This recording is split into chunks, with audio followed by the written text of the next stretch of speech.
تعرف ان كارنيه الجامعه اللي بتنساه كل يوم والتاني ده وفر لك 7000 جنيه؟ والله بكلمك بجد، الكارت اللي انت مستقل بيه ده جاب لك سبسكريبشن لجوجل جيميناي برو لمده سنه هتوفر فيها 7000 جنيه. طب مريومه انا ضيعت الكارت، هنتصرف ازاي؟ جايبه لك الحل، كمل الفيديو للاخر. بالتعاون مع وزاره التعليم العالي اي طالب جامعي مصري يقدر يستخدم كل خدمات جوجل جيميناي برو ببلاش لمده سنه.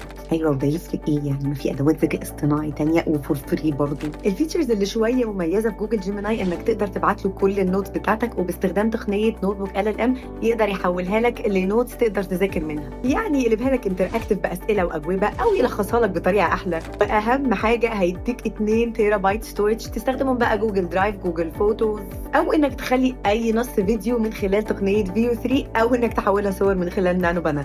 عايز اللينك طبعا؟ طيب اكتب كلمه جيميناي في الكومنتس وهبعت لك اللينك اللي تقدر من خلاله تسجل بالايميل بتاع الجامعه. ولو ايميل الجامعه مش موجود تقدر تسجل بالايميل الشخصي بتاعك وتبعت اي اثبات انك طالب، تبعت بقى ايصال، تبعت الكارنيه، اي حاجه يعني. خلي بالك اخر ميعاد للتسجيل يوم 3 نوفمبر. ما تنساش تبعت الفرصه لاصحابك. شكرا.